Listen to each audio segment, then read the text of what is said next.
그런데 이것이 오늘 주제 본문입니다. 신명기 31장 9절에서 13절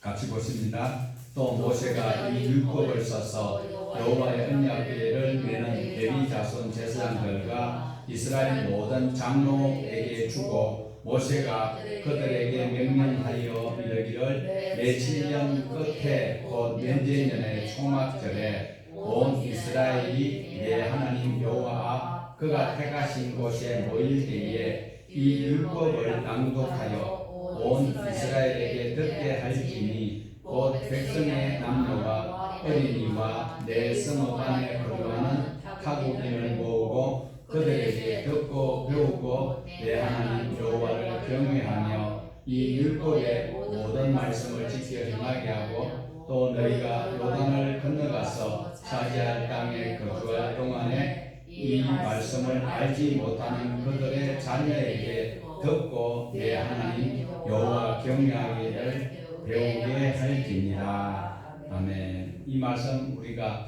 익숙합니다. 그리고 강좌 시간을 통하여서 늘 우리가 깨달았고 보았던 말씀이기도 합니다.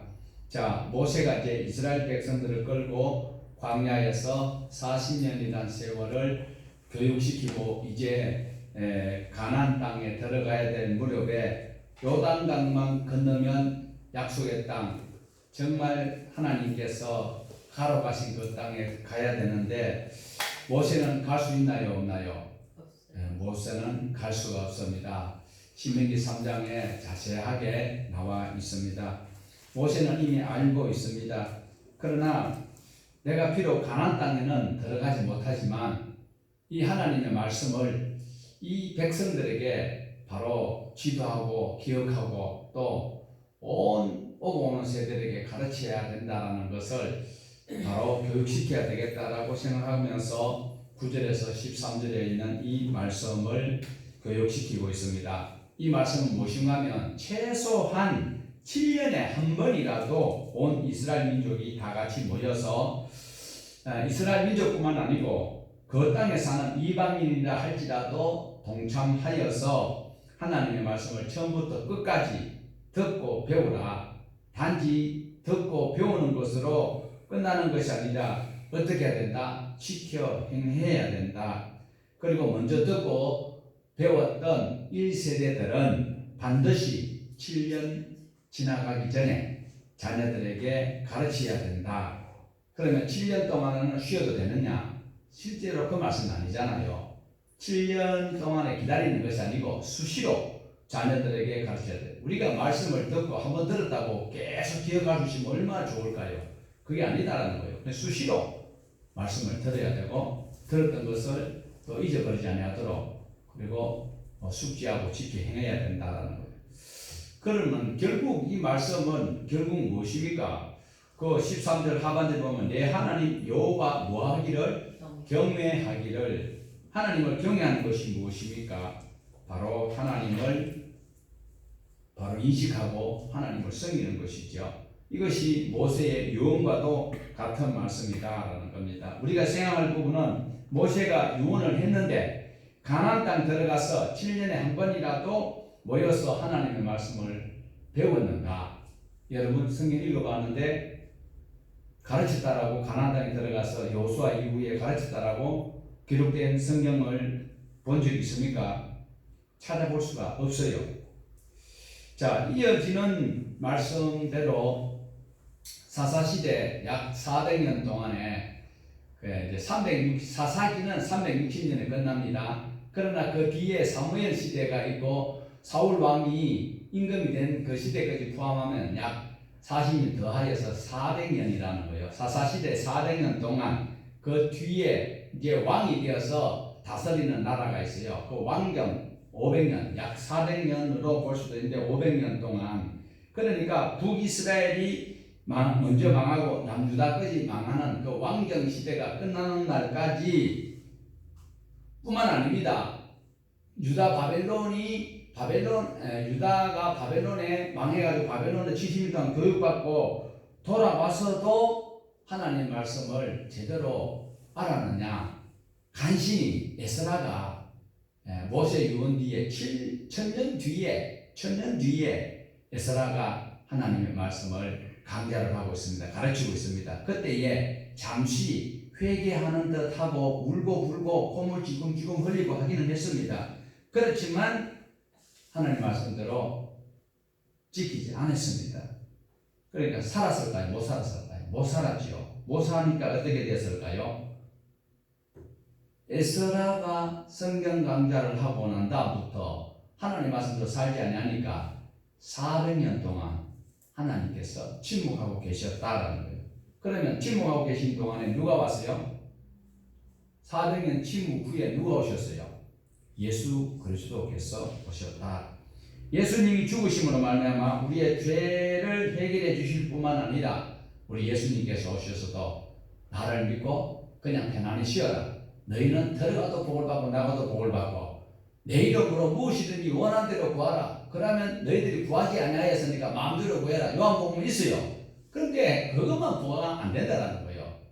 예수님께서 뭐라고 말씀하셨습니까? 역시 산상설교에도 말씀을 듣고 배워서 그 말씀을 따라서 살아라라는 것이 구약에 하나님께서 말씀하신 것과 같고 또 보이는 하나님으로 오신 예수 그리스도께서도 마태복음 산상설교 마태복음 5장에서 7장에 하시는 말씀은 여전히 같다라는 거예요.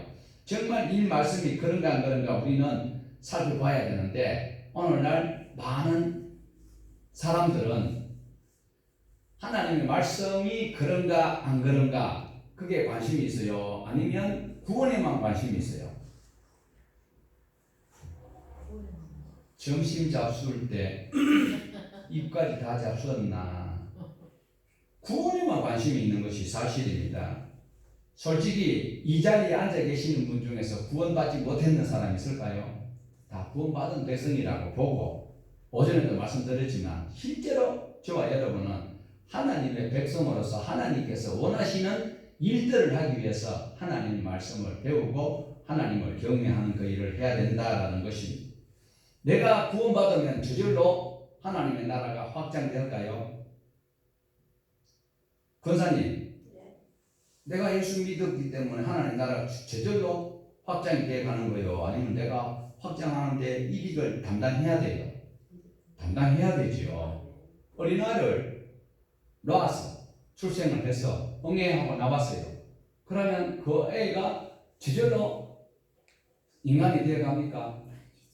그 뭐 집단지 가단지 몰라도 그 뭐 정글에 거기서 뭐 애가 나중에 그 뭐 늑대가 키우니까 뭐 늑대 행사하고 있는 이 영화가 나와 있던데 그건 자세히 모르겠고 일단은 사람이 출생을 결혼해가지고 애를 낳았을 때 애가 저절로 그런 것은 아니지요. 부모 양육을 해야 되지요. 자 그러면 그 애가 양육을 받아서 성장하는데 누구 뜻대로 살아야 돼요? 부모 말씀대로 살아야 돼요? 아니면 지 마음대로 살아도 돼요? 그래 양육하는 분의 말을 따라야 돼요. 부모님이 양육하니까 부모님 말씀을 듣고 잘 살아가야 되는 것이지요. 자 오늘 교회 오면 예수만 믿으면 구원은 얻는데 그럼 예수 믿었기 때문에 저절로 내 신앙이 성장하고 하나님의 나라가 확장되어 가는가? 맞습니까? 당신 예수 안 믿어요? 예수 믿죠? 그런데 저절로 하나님 말씀이 창세기 요한계시록 다 알아져요? 안 배우면 안 돼요. 우리 속담에도 참 좋은 말씀들이 많아요. 구설이 서말이라도 뭐 어떻게 해야? 깨어야 뭐가 된다? 예. 자, 그러면 오늘 저와 여러분이 하나님 나라가 확장되도록 하기 위해서는 그 이 땅을 만드시고 이 땅의 모든 고난을 감당할 수 있도록 하신 그 하나님을 바로 우리가 알아가야 되지요. 그리고 하나님의 뜻을 바로 깨달아야 되는데 하나님께서는 이스라엘 백성들에게 무엇이 되도록 원하셨습니까? 출애굽기 19장 5절에서 6절 우리 다시 한번 생각해 볼까요? 세계가 다 내게 속하였나니 너희가 내 말을 잘 듣고 내 언약을 지키면 너희는 모든 민족 중에서 내 소유가 되겠고 너희가 내게 대하여 제사장 나라가 되며 거룩한 백성이 되리라. 너는 이 말을 이스라엘 자손에게 어떻게 하라? 전하여야 한다. 그러면 하나님의 소유된 하나님의 백성된 저와 여러분은 하나님의 나라를 확장하기 위해서는 어떻게 해야 돼요? 하나님의 말씀을 읽고 율법을 지켜 행해야 돼요. 그래야하면 그 말씀을 따라 지켜 행할 때에 자동으로 하나님의 나라가 확장돼서 가요. 한 사람이 둘이 되고 둘이 네 명이 되고 네 명이 여섯 명이 되고 이렇게 늘어나면 내가 믿고 하나님을 경외하고 하나님 말씀대로 살아가면 그렇게 된다는 거예요. 그런데 하나님께서 하나님의 나라가 어떤 나라예요? 제사장 나라예요. 하나님의 나라가 제사장 나라가 되기를 원하는데 이스라엘 백성들을 가나안 땅에 보내는 이유를 다 아시죠? 그런데 다시 한번 더 짚고 넘어가면 왜 하필이면 지금 이스라엘이라고 세계 지도에 있는 그 땅이에요. 그게 적과 꿀이 흐르는 땅 가나안 땅이라고 하는데 그 가나안 땅의 7 족속들을 이미 하나님께서 그 땅을 지키고 살도록 했어요. 그런데 하나님은 창세기 15장에서 아브라함에게 약속했어요. 그러면서 그 하나님의 나라를 이루기 위하여서 애굽에서 백성들을 많아지도록 그런 세월을 보내고 있으면서 결국은 어떻게 했습니까? 그리고 그 가나안 땅에 들어가는 것은 훈련을 시킨 후에 그 땅에 들어가게 하신 이유는 가나안 땅, 이스라엘이 살고 있는 그 땅은 지형적으로, 지리학적으로 하나님께서 굉장히 원하고 계셨던 것이 있어요. 갑자기 아브라함을 부르시고 그리고 아브라함 때까지만 해도 이미 아담으로부터 아브라함까지 수없는 사람이 죽고 살고 이러다 보면 민족이 다 퍼졌어요. 그러니까 창세기 10장 11장부터 이제 흩어지기 시작하고 하는데 지금 그 많은 사람들이 그렇게 살고 있는 그때에 하나님께서는 하나님을 바로 알 수 있는 나라를 세워야 되겠다라고 계획하셨는데 그 땅이 바로 젖과 꿀이 흐르는 땅이라는 그 땅에 실제로 땅이 비옥한 땅도 아니에요. 하나님이 함께 하시니까 그 척박한 땅도 젖과 꿀이 흐르는 것처럼 우리가 누릴 수 있는 것인데 그 땅이 왜 하나님께서 약속하시는가 하니까 우측으로 가면 우측인가 좌측인가 모르겠네. 좌우지간 아시아로 가는 길목이 되고요. 아프리카로 가고 유럽으로 가는 중요 요충지이기 때문에 거기에서 어떻게 해야 돼요? 하나님의 백성의 삶이 돋보여야 되는 거예요. 그러니까 그 가나안 7 족속들이요 얼마나 더럽고 추잡은 짓을 많이 했는지 몰라요. 레위기 18장에 보면요 가나안 족속들이 하는 것은 음란하고 더럽고 추잡고 온갖 난잡한 짓을 다 하는데 그걸 너 따라하면 너는 다 죽는다. 그러니까 하나님께서 약속했던 그것이 바로 우리가 십계명 있잖아요. 최소한 그것을 가지고 거기에서 그대로 살아가면 너희들을 누가 점검하지도 못하고 그리고 내가 복을 줄게. 너희들 이렇게 살아라. 이것을 그 자식들에게 계속 교육을 시키라는 거예요. 그런데 오늘날 교회에서 성경을 가르칠 수 있고 성경을 잘 배울 수 있는 교회가 잘 있느냐? 거의 없어요. 왜? 옛날에는요 아버지가 혼자 직장 생활해도 가족들이 다 먹고 살았어요. 지금은 꼬마가 해야 될 일이 있어요. 꼬마들도 막 과로로 지금 얼마나 고생하는지 몰라. 뭐 어린이집으로 뭐 어디로 다 가야 되고 전부 다 움직거려야 그냥 살 수 있는 이런 시대인데 하나님의 말씀을 교회에서 배울 수 있는 여건은 거의 안 된다. 그럼 하나님께서 이 말씀을 어디서 너희는 배워야 된다라고 신명기 31장 9절에서 13절에 있는 말씀이 뭐예요? 집에서 말씀을 배워야 되는 거예요. 그러니까 여러분이 성경을 바로 알고 가르쳐야 되는 것이지 교회 가서 배우겠다. 교회 와가지고 있으면 뭐 2, 3, 4 사람 만나고 또 이런저런 환경에 잘 어려워요. 그러니까 가정에서 하나님의 말씀을 바로 가르쳐야 된다. 그런데 어느 날 어때요? 애를 주일학교 보내면 선생님이요 주일학교 교사를 무시하는 건 아닌데 뭐 그 담임 목사도 성경을 다 모르는데 주일학교 교사가 성경을 어떻게 알아요? 창세기부터 시작해서 요한계시록까지 교육을 다 받고 난 다음에 그 다 하기는 너무 방해한다면 아예 선생님을 정의화 시켜가지고 김경민 선생님은 창세기부터 신명기까지 김대진 선생님은 역사서 12권 그리고 이마수 선생님은 선지서 17권, 이학순 선생은 시가서 5권, 그리고 김원수 선생은 사보부서 이런 식으로 전문화를 해가지고 딱딱딱 하는데 그런 교회는 우리 세계는 거의 없어요.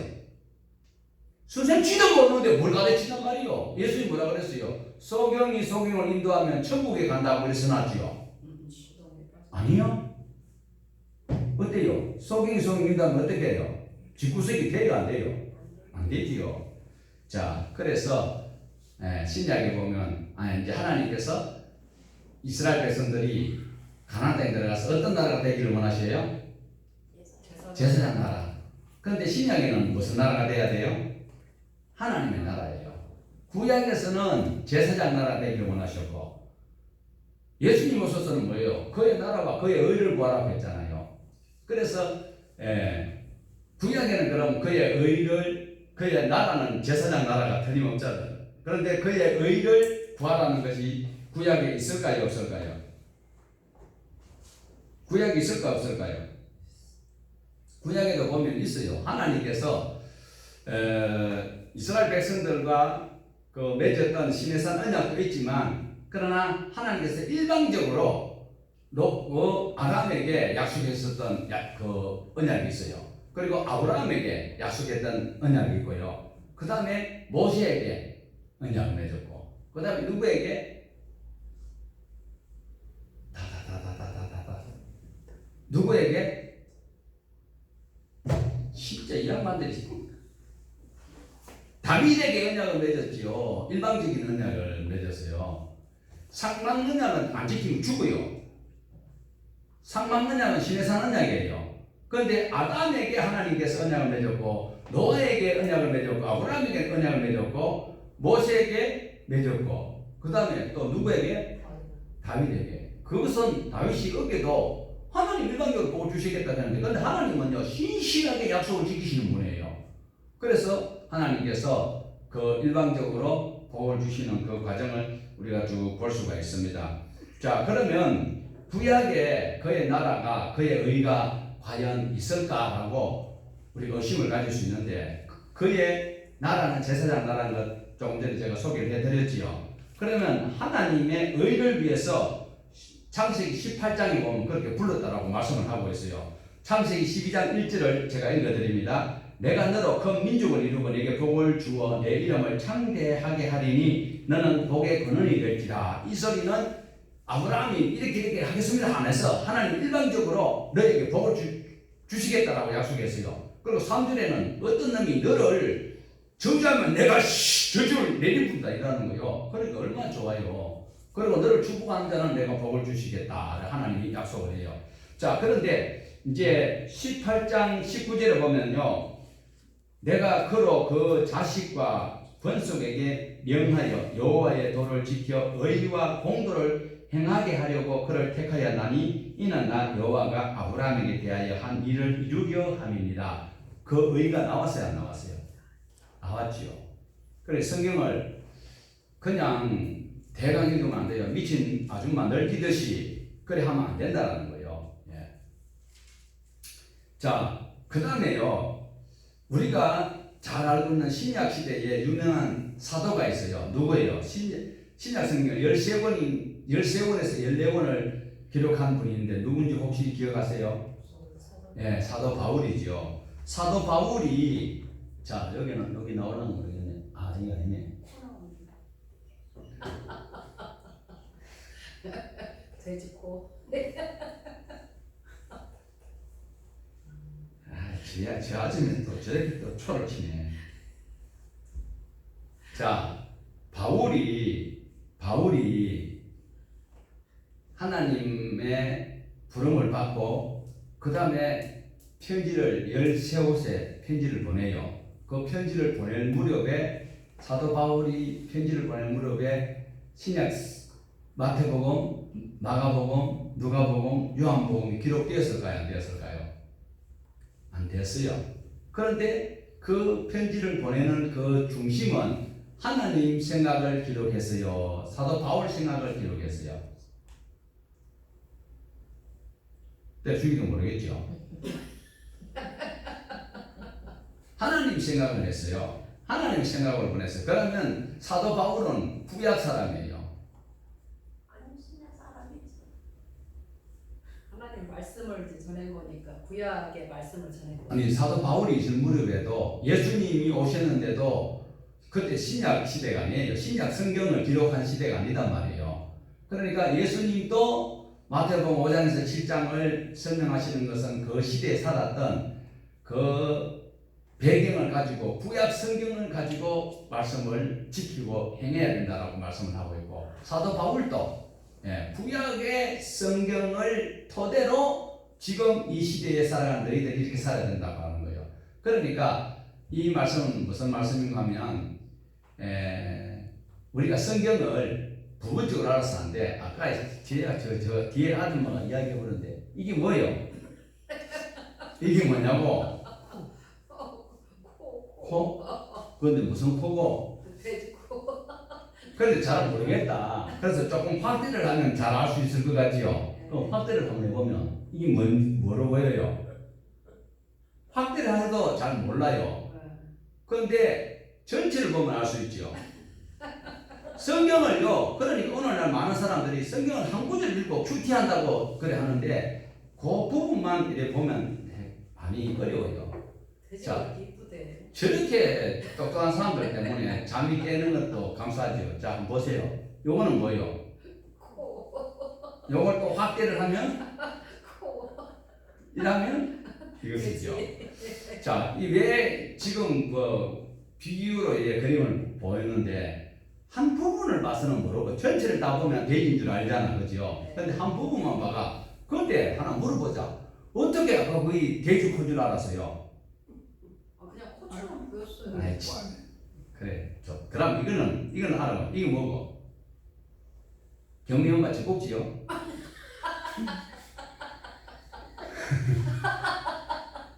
그걸 보면 오해할 수 있죠. 그게 뭐야?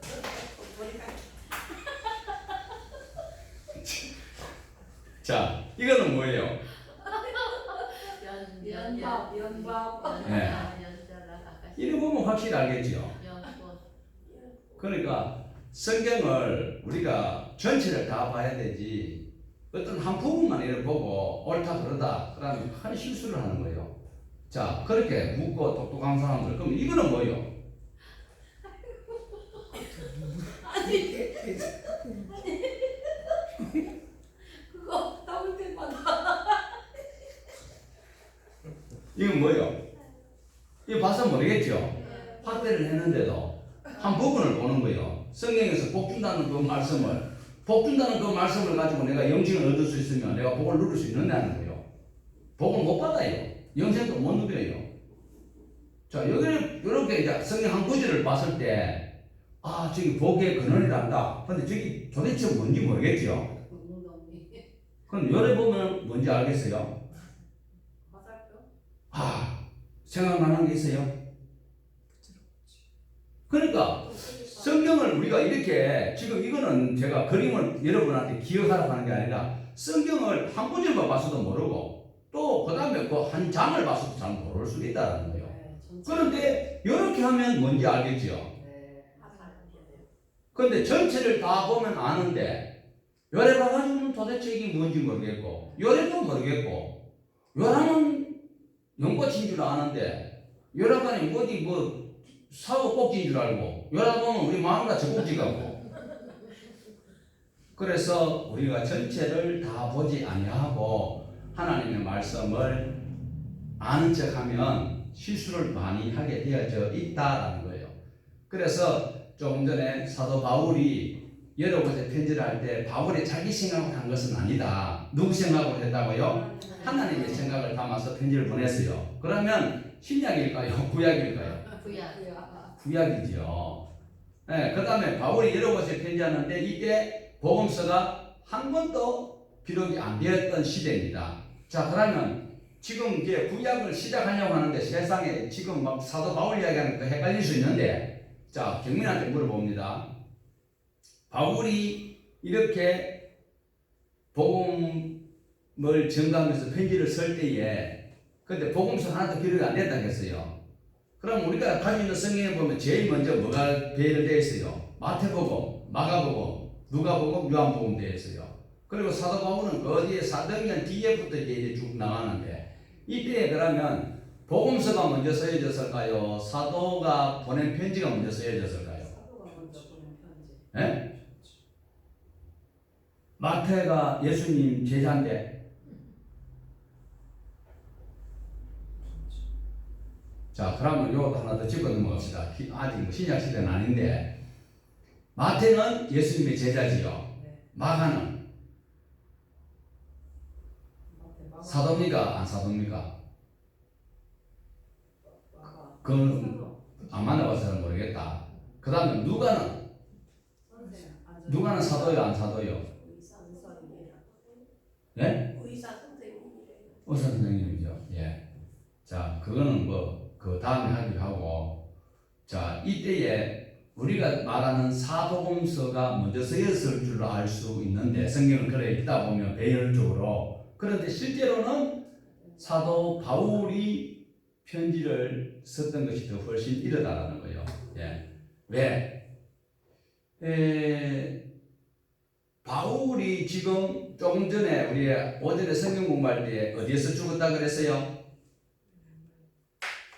로마에 있는 어떤 감옥, 마메틴 감옥에서 죽어요.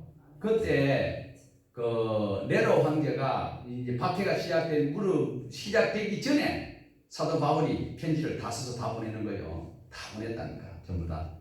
그래서 사도 바울이 이 13권을 보냈던 그 시기는 이제 예수님 오신 그 이후 AD 40년에서 60년 이전에 다 편지를 써서 다 보내는 거예요. 다 보냈다라고 볼 수가 있다라는 것을 염두에 두시면 돼요. 자, 그거는 또 신약에 가서 또 조금 더 생각할 수 있고, 그 다음에 이제 우리가 볼 수 있는 것은 아까 그림을 비유했듯이 구약만 본다, 또 신약만 본다, 또 어떠한 특정한 구절만 본다 이러면 하나님을 알 수 있다 없다? 알 수가 없다. 그리고 한 부분만 가지고는 전체 해석하는 것은 상당히 어렵다. 예수님만 이건 어렵죠. 예수님이 하나님이니까 아시지만 그래서 부분적인 것을 가지고 많은 사람들이 오늘날 살아가고 있어요. 신앙생활을 한다. 그러니까 교회에서 성경을 배울 수 있는 것은 예배만 참석해서는 설교만 듣고 하나님 말씀을 알 수 있다. 상당히 어렵습니다. 목사님들도 설교를 대수시면 성경을 전체를 다 알려드리고 싶은데도 어제도 말씀드렸지만 어린이 주일날 또뭐 애들 맞춰서 또 설교를 해야 되지요. 또 어버이 주일날 있지요. 뭐 또 헌신예배 뭐 교회 크면은 뭐 1년 전부터 시작해가지고 18 전도회까지 헌신예배 하다 보면 언제 하나님 말씀을 가르치느냐는 거예요. 그러니까 하나님의 말씀을 가르치기가 어렵고 또 배우기가 어려우니까 그래서 하나님 말씀을 들을 수 있는 예배 시간에 들려지는 그 말씀을 가지고 어떻게 해요? 내가 해석하고 그리고 살다 보면 하나님의 생각대로 살아요? 내 생각대로 살아요? 내 생각대로 사는 것이 거의 대부분이요. 죽지도 않는 김정은이 죽었다고 막 큰 소리 썼던 거 지금 두 분이 굉장히 민망하게 생기잖아요. 예, 그러니까 오늘 저와 여러분이 교회 다닌다고 해서 하나님의 말씀을 잘 들었다고 해서 그러니까 용환이가 아까 조금 전에 전화 와가지고 뭐 11기가 18자이라고 하는데 그것도 잘못 알고 있잖아요. 오늘 웰스 했는데 왜? 자기가 안 와보니까 그런 거죠.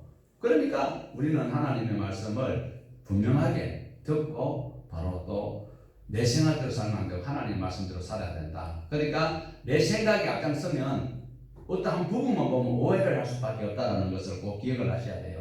이제 중요한 멘트가 나갑니다. 잘 보십시오. 성경을 우리가 바로 알아야 됩니다. 첫째, 성경을 어떻게 해야 된다? 전체를 그려야 한다.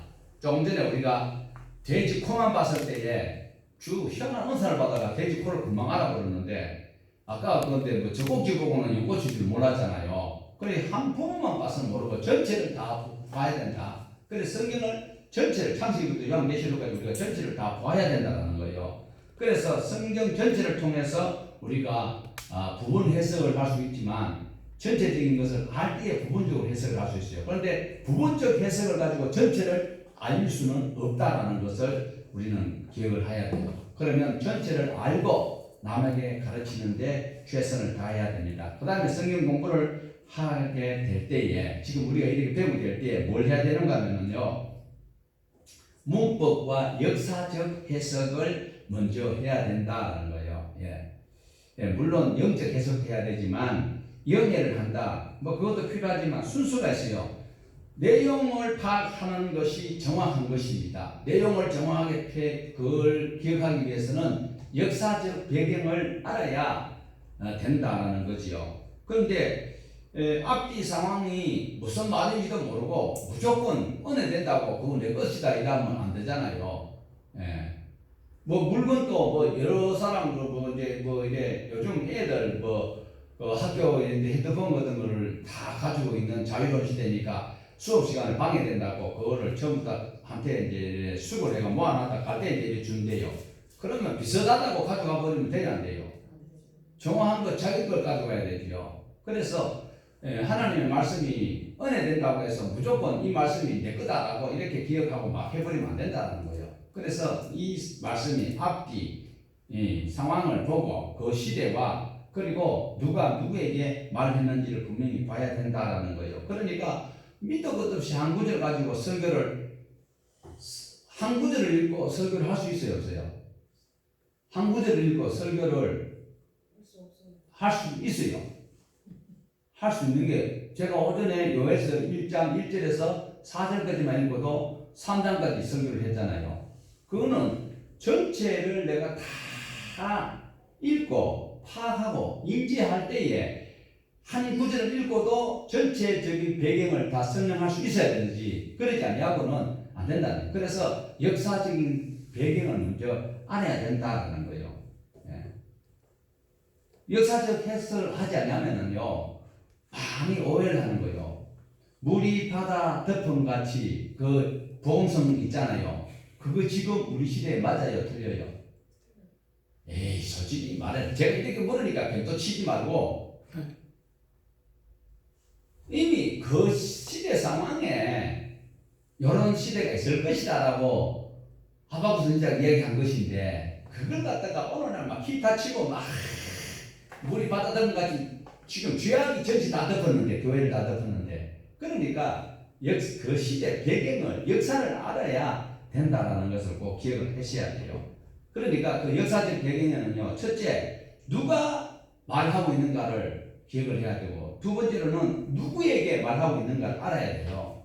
그런데 오늘날 많은 목회자들이 그런 것을 모르고 하는 분은 거의 없을 것 같아요. 그러니까 설교를 할 때에, 어떤 본문을 가지고 설교를 할 때에 누가 어느 시대에 누구에게 한 말씀인데 우리가 이 말씀을 가지고 삽시다, 이거는 설교 아주 잘한 설교예요. 그런데 누가 누구에게 그걸 빼버리고 이 말씀이 하나님 우리에게 주신 것입니다, 할렐루야, 그러면은 안 된다는 거예요. 크게 오해를 할 수 있다라는 거예요. 그 시대에, 그 상황에 그 사람들에게 필요한 것이지 우리에게 필요한 것이 아니다라는 것을 꼭 기억을 하셔야 돼요. 그 다음에 세 번째로, 성경을 통해서 누구의 마음을 읽어내야 돼요? 마리아 잘한다. 하나님의 마음을 읽어내야 돼요. 거기서 내가 어떻게 하든지 복을 받아야 되겠다고, 복이라는 단어를 36,500개라고 누가 가던데, 그 사람도 어지간히 할 일 없는 사람이죠. 그 36,500개 복에 관한 것이 있다고 그걸 외운다고 천국 가는 건 절대로 아니라니까. 하나님의 마음을 알아야 돼요. 어떻게 할 때 복을 주신다고 그랬어요? 하나님의 말씀대로 살 때에, 하나님의 말씀을 지키고 하나님의 기뻐하시는 일들을 할 때에 하나님께서 생명과 평강을 주신다고 했거든요. 그게 레위기 26장과 신명기 28장에 있는 말씀이다라는 거예요. 그러니까 성경을 내가 좋아하는 말씀, 내가 주인이 될 것이 아니고 말씀하시는 하나님께 집중을 해야 된다라는 걸 꼭 염두에 두셔야 됩니다. 그 다음에 성경을 어떻게 봐야 되는가?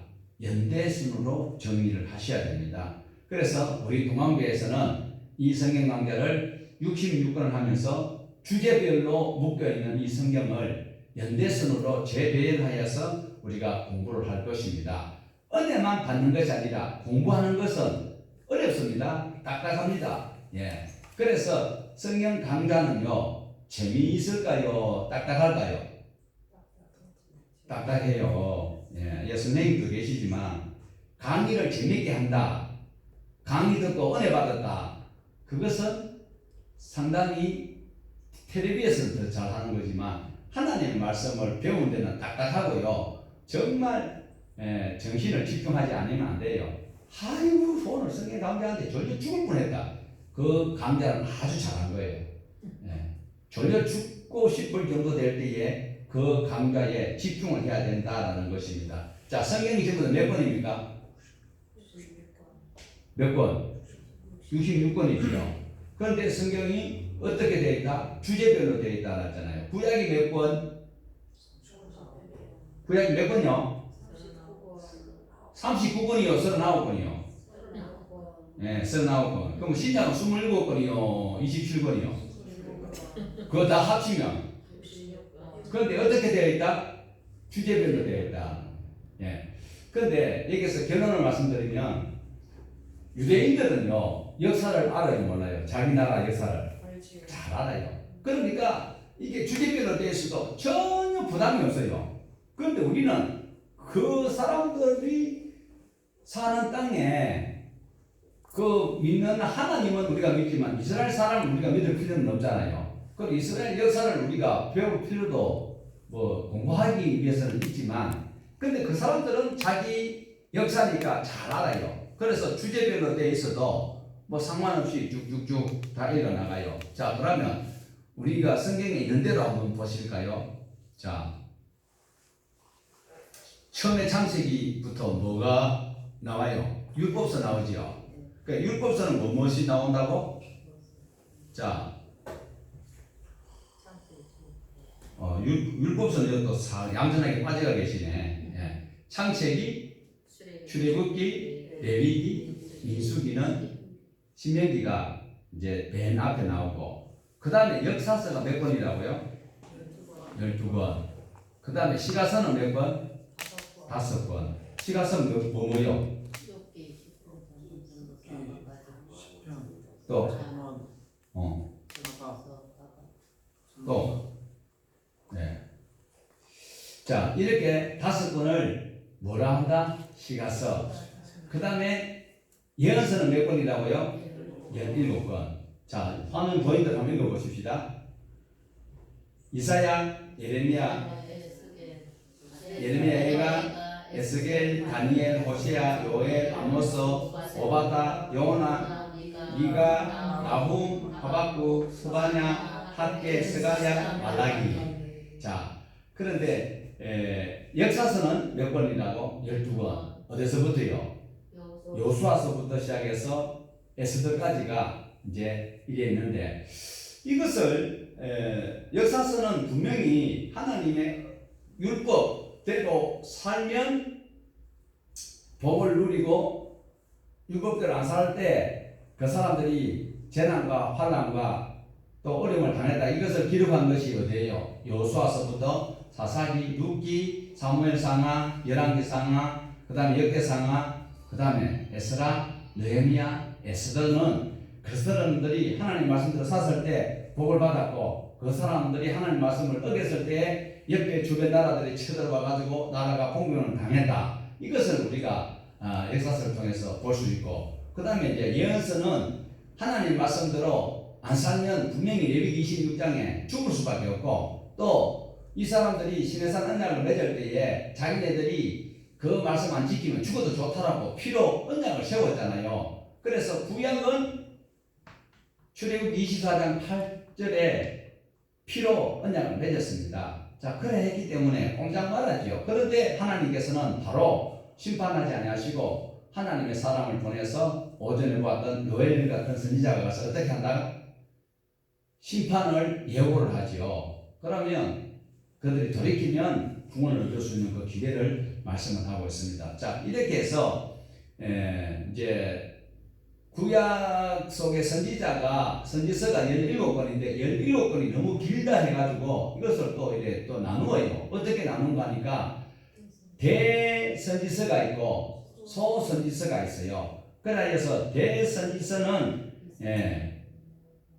이사야, 예레미야, 에스겔, 다니엘까지 이렇게 5권을 대선지서, 대예언서라고 하고, 그 다음에 소선지서, 소예언서는 뒤에 이제 쭉 아모스부터 시작해가지고 쭉 나가는 것이죠. 이렇게 이제 나누어서 할 수 있는데, 우리는 이 말씀을 오전에 이제 어떻게 읽어야 된다는 것을 대강 말씀을 드렸습니다.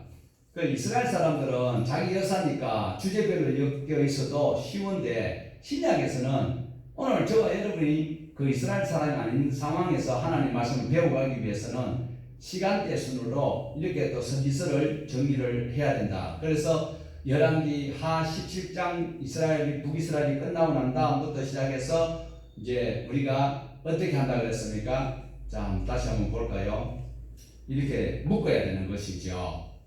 17권을 4권씩 묶는데, 이제 한 권은 이제 더 포함해서 이제 하는 것도 있습니다. 자, 첫 번째로 묶어야 될 것이 선지서 17권을 묶는데, 활동 시대가 불분명한 사람 선지자가 요엘하고 오바다라고 했습니다. 그런데 요나와 나훔은 그 아수르 수도가 니느웨인데 아수르에 가서, 요나도 열왕기 하 14장에 요나가 나와요. 아미띠 아들 요나라고 나오는데, 요나가 가서 외쳤던 그곳이 어디라고요? 아수르 수도 니느웨 성을 경고했잖아요. 그리고 나훔도 한 나라만 집중하여서 전거했기 때문에, 그래서 이 요엘과 오바다와 그 다음에 요나와 나훔을 한테 묶어가지고 우리가 우리 교회에서는 먼저 시대순으로 가장 우선순위에 두고 먼저 보기로 이래 하고 있습니다. 자, 두 번째로 동시대에 활동한 사람들이 있다라는 거예요. 자, 북이스라엘에는 누가 어느 선지자요? 아모스와 호세아. 그 다음에 남유다에는 이사야와 미가. 그런데 동일한 하나님의 메시지를 가지고 전하다 보니까 똑같다. 거의 내용이 같으니까 이 4권을 한테 묶어서 한 권처럼 우리가 읽어도 된다는 거예요. 내용이 비슷해요. 그렇다고 아모스 읽어나누고 미가서 읽었다 이렇게 거짓말하면 안 되고, 아모스와 호시아와 이사야와 미가서를 한꺼번에 읽으면요 훨씬 이해가 빨라진다는 거예요. 경륜학생 적고 있어요.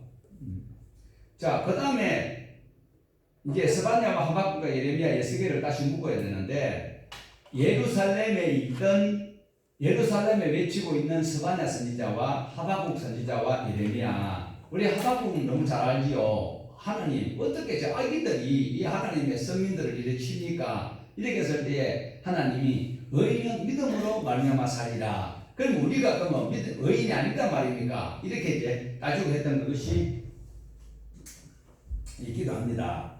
자, 그런데 하박국과 스바냐와 예레미야는 예루살렘에 거주하면서 그 백성들에게 외치고요. 그런데 예석하게도 에스겔은 어디가 있습니까?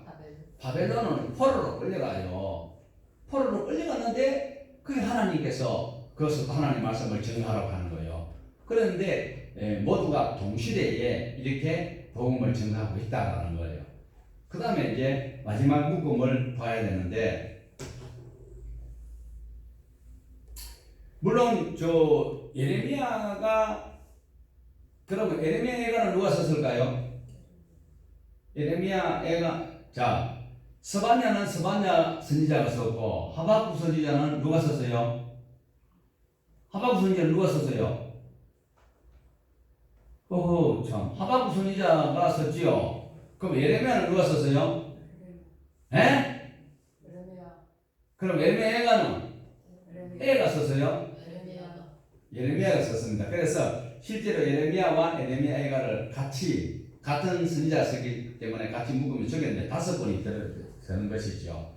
그 다음에 마지막에 보면 이제 바벨론에 끌려간 사람이 다니엘이죠. 다니엘은 바벨론에서 이제 나라가 바벨론이 망하고, 그 다음에 페르시아, 메데 페르시아 될 때까지 거기서 계속 국무총리까지 하고 거기서 하나님 말씀을 늘 선포하고 있던 다니엘 선지자. 그 다음에 바벨론에서 70년 뒤에 고국으로 돌아간다 안 돌아간다 했어요. 돌아간다고 했지요. 그래서 돌아와서 학계 선지자가 성전을 건축하는데 보니까 방해하는 것 때문에 성전 공사가 중단되고 그 건축 자재를 몰모질이 저거 집구석에 가가지고 막 전부 다 집에다가 리모델링 다 해놨는 거예요. 그래서 막 학계가 화가 나가지고 너희들 하나님께서 이렇게 해가지고 너희에게 복 주셨는데 너희들 앞으로 교회 지을 거야, 성전 건축할 거야 안 할 거야 하니까 백성들이 뭐라 했다? 할 거야 안 할 거야 했을 때 백성들이 뭐라 그랬다? 할게. 그래서 할게 선지자예요. 네. 그런데도 잊어버리면 아주 안 되죠. 그 다음에 스가랴 마지막에는 마지막 책은 누가 썼어요?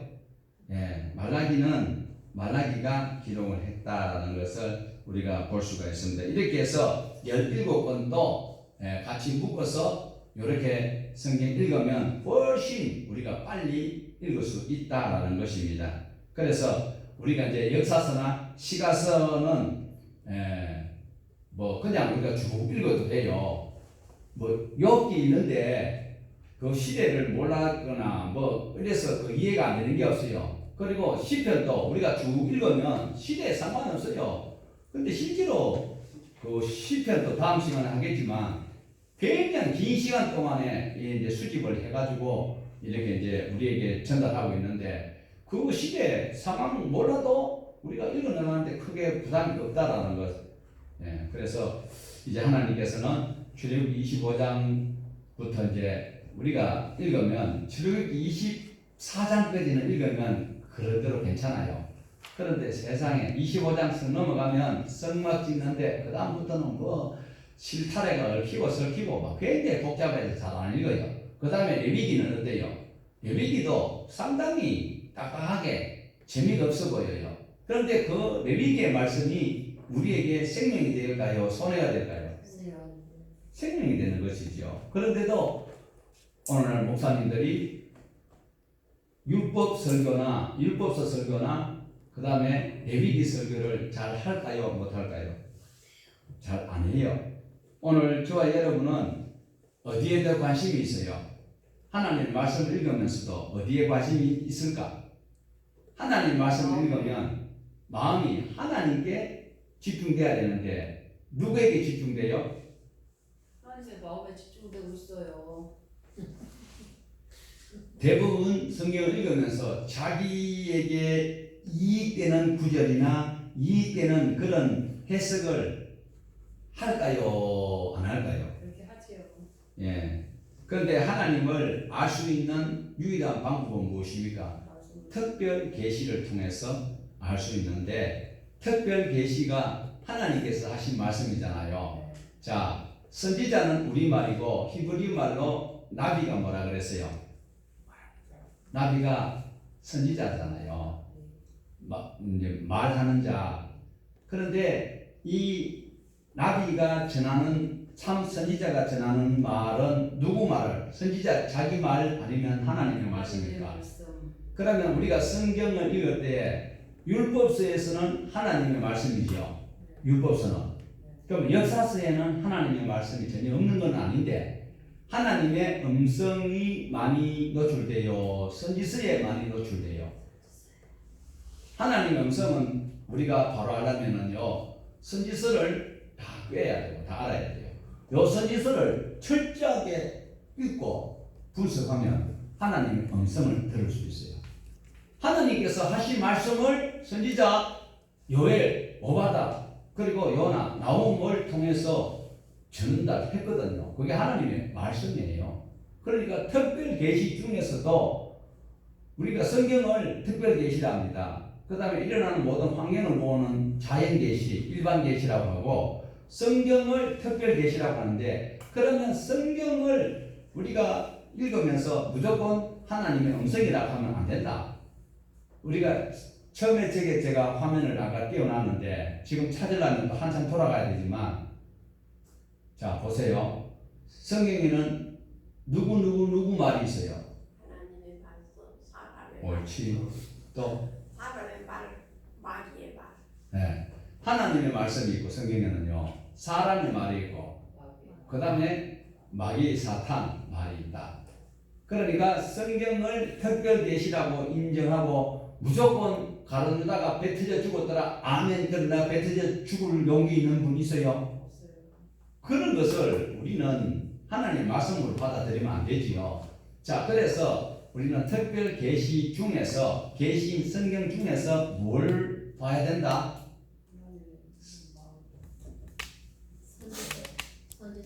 선지서를 많이 봐야 되지요. 그래 앉아서 그냥 뭐 툭툭 뭐또 다방 아가씨 또그 껌을 부서 부르가 도 터지듯이 그래 이야기하지 말고 신경을 똑바로 쓰고 우리 공부를 해야 돼요. 자, 하나님께서 직접 하신 말씀은 레위기에 기록이 되어져 있지요. 그 다음에 어디에 기록되어 있다고? 선지서에 우리는 더 집중을 해야 된다라는 것을 말씀드리겠습니다. 오늘날 안타깝지만 많은 목사님들이 선지서보다도 율법서보다도 성도들이 선호하는 그런 본문을 선택하기가 쉬운데 참 안타깝다. 그래서 성경 배열은 주제별로 되어 있는데 우리는 이것을 시대 순으로 재정리하여서 우리가 읽어볼 수 있다라는 겁니다. 자, 성경은 어디서 배운다? 1번 교회에서 배운다. 2번 집에서 배운다. 집에서 배워야 돼요. 집에서 배우기 위해서는 어떻게 해야 돼요? 지금 유대인들은 그래요. 쉐마 교육하고 뭐 유대인들은 집에서 자녀들을 다 교육시켜요. 그러니까 애들이 집에서 영적으로 해결돼 버리니까 육적인 문제 세상에 학교 가가지고는 배울 게 없어요. 그러니까 그거 가지고는 막 토론을 막 하고 뭐 온갖 그런 활동을 할 수 있는 것이 성경은 집에서 배워야 된다. 집에서 배우려면 누가 가르쳐야 된다? 성경 선생을 모시고 와야 된다? 아니면 부모가 가르쳐야 된다? 부모가 알아야 그러니까 배워야 되죠. 안 배우면 안 돼요. 부모가 알아야 가르치지요. 자, 유대인들은 성경을 가정에서 배우고 회당, 교회에서는 뭘 하요? 확인하는 거예요. 제대로 배웠는지 안 배웠는지 확인만 하는 거예요. 교회에서는 선생님이 있지만 우리가 배우고 있는 것이 정말 바로 배우고 있는지 그걸 확인하는 차원이지 거기에서는 뭐 빨대리 가르칠 필요가 없다라는 거예요. 그래서 왜 가르쳐야 되는가? 아까 우리가 보았던 신명기 31장 9절에서 13절 가정에서 하기 위해서는 어떻게 해야 돼요? 내가 배워야 되죠. 배워서 자녀들에게 가르칩니다. 성경은 어디에서 배운다? 집에서 배운다. 그런데 집에서 못 배우니까 이렇게 교회에서 이렇게 잘 가르쳐 주시죠. 근데 새끼들이요 어디서 가르쳐줘야 하지. 배가 크니까요. 나를 가르치려. 맞아요. 그게 이미 다른 것들이 다 차지해버리기 때문에 하나님의 말씀 우습게 얘기해요. 그런데 그렇게 권사님 말씀을 빌려서 이야기하면 대가리가 큰 놈이 하나님을 인식하게 될 때 그때는요 이 세상을 하직할 그런 큰 위험이 있든지 아니면 자기 의지로 아무것도 할 수 없다라고 여기고 하나님이 그때 돋보일 때 그때는 이미 때가 늦어요. 그때는 때가 늦어요. 그래서 오늘 저와 여러분은 우리 목사님이 저 영적 아들을 낳으라고 하시는데 내가 곰곰이 생각을 해봤어요. 이제 낳아서 뭐하고 영적 아들을 낳으라고 하는데 영적 아들을 내가 만들려면 참 보통 일이 아닌데 나를 가르치려고 하는데요. 그거는 권사님 절대 펄펄 끓는 물 가지고 실에 먹으면 안 되고 자 하나님 말씀을 권사님이 일목요연하게 쫙 빼고 있으면요 하나님의 영이 함께하는 데는 자기네들 귀신이 건집을 못해요. 농담도 못해요. 야고 자고 간에 잠깐만 지금 빨리 해야 또 다른 고객들이 집에 빨리 가자 하기 때문에 시간 끄면 안 돼. 자 그러니까 선지서를 공부를 내가 마스터를 하지 않냐고는 성경을 잘 안다 이라면 상당히 어설픈 거예요. 선지서를 꼭 읽어보셔야 돼요. 선지서에 보면 하나님께서 말씀하시되 이러시되 옛날 성경은 가로되 뭐 이래 돼 있잖아요. 이것은 우리에게 하나님께서 선지서 17권 주신 것은 정말 감사한 거죠. 왜? 원래 선지자를 하나님이 안 보내도 돼요. 신의 산 언약을 안 지키면 짐승이 죽을 때 각을 뜨고 그 다음에 피가 나고 양푼이 가지고 붓고 이랬는 대로 한다고 했거든요. 그러니까 바로 죽여버려도 눈앞에서 할 말 하나도 없어요. 그런데 하나님께서 나비를 보내가지고, 나비가 뭐라고요? 호랑나비 뭐 그런 게 아니고 선지자를 보내가지고 다시 한번 기회를 주신다. 그 기회를 주시는 그 한 번은 잊어버릴 수 있으니까 어떻게 했다고요? 17번을 통해가지고 우리에게 이럴 때는 내가 돌이켜야 된다. 어떤 목사님이 은혜 됐다고 아이고 그게 말씀 쪼개는데 그런 말씀 쪼개면 그 큰일 나요. 하나님 말씀 쪼개면 안 돼요. 하나님 말씀 그대로 듣고 지켜 행해야 된다는 것을 꼭 기억을 하셔야 돼요. 자, 그래서 선지서가 전부 몇 번이다? 그래도 이제 동시대 같은 것들이 묶으면 몇 번이다? 4번이다. 근데 내용은 각건 이제 4번인데도 내용은 같은 시대이기 때문에 같은 말씀을 전달한다는 것을 볼 수가 있습니다. 더 할까요? 뭐 보따리 쌀까? 목사님 알아봐요. 또 우리 청년이 또 오늘 또 마음먹고 눈을 좀 세우고 있는데 요거 이제 하나만 더 하고 마치도록 하겠습니다. 김원수 기사님 잘 들려요? 이 소리 그거지 안 가지? 가나? 자, 바울 서신은 몇 번이라고요? 13번입니다. 요것도 우리가 한번 기억하고 오늘 마무리하도록 하겠습니다. 바울 서신은 13번인데 2차 전도 여행 때에 3번을 기록을 해요. 2차 전도 여행 때 고린도에 있으면서 데살로니가 전후서를 고린도에서 기록을 했거든요. 그런데 데살로니가에서 복음을 전가하는데 세상에 그 사람들이 유대에서 내려오는 열심 나온들이 바울을 죽이려고 해가지고 3주만 있다가 도망갔어요. 어디로? 고린도로 도망가가지고 그래 고린도에 가까이 있으니까 데살로니가 그 소문을 들었어요. 그들이 열심히 한다 그래서 열심히 한다고 해서 기쁘다고 본도 전서를 편지를 보냈는데 아이고 나중에 또 들어보니까 세상에 뭐 이제 예수님 곧 오시는데 뭐 일하면 많어 직장 생활하면 많어 주님 오실 다 됐는데 그러면서 이거 뭐 일도 안 하고 이마영 사모가 말이요 여고사님 집에 가지고 점심도 됐는데 또 가지 안 하고 점심 얻어먹고 또 가야 되는데 또 저녁 때까지 앉아 있는 거요. 그래가지고 막 바울이 가만 생각하니까 야 예수님 금방 오실 것 같은데 안 오실 것 같아. 이때 가장 먼저 쓴 책이 어떤 책이다? 데살로니가 전서예요.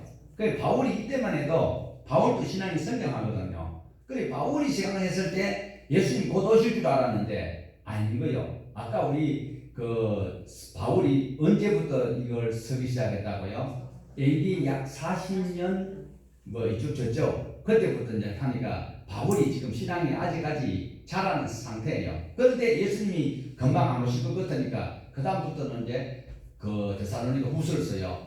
그래서 뭐 나중에는 일할시켜다 먹지도 마라 하고 그런 말이 나오게 되어 있는 거죠. 그 다음에 갈라디아서를 써요. 이게 이제 2차 전도 여행인데 바울이 4차 전도 여행까지 하거든요.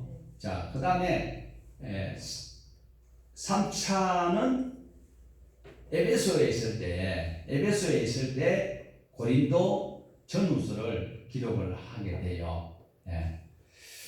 고린도 전후서를 기록하는데 이거는 또 무슨 소리냐? 고린도 교회에서 1년 6개월 동안 교회를 훈련시키고 이제 양육시키나 놓고 에베소에 와가 있는 거예요.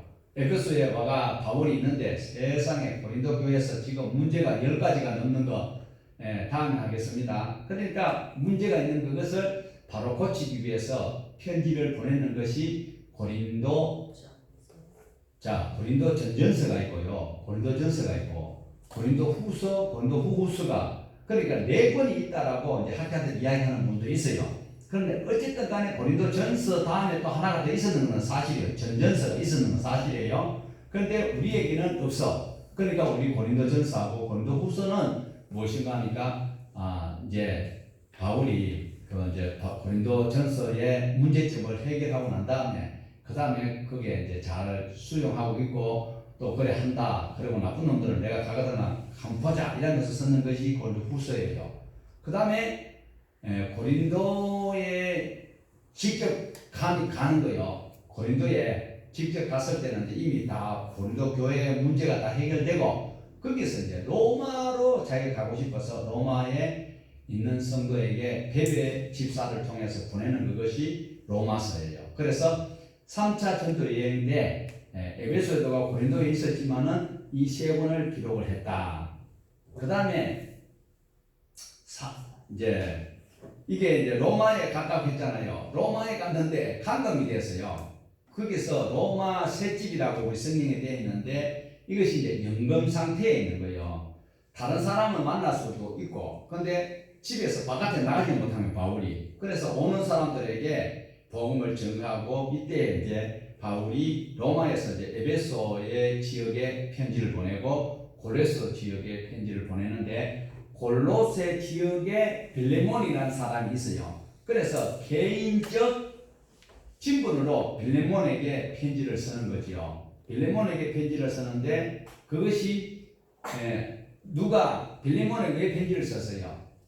오네시모 때문에 이 오시가 없어서 처음 한다는데 그 오시가 오다가다 뭐 잘못해가지고 그래서 개인적으로 부탁했는 그것이 빌레몬스거든요. 그 다음에 빌립보 지역에 다시 편지를 보내는 그것이 네 번입니다. 그래서 사도 바울이 2차부터 시작해가지고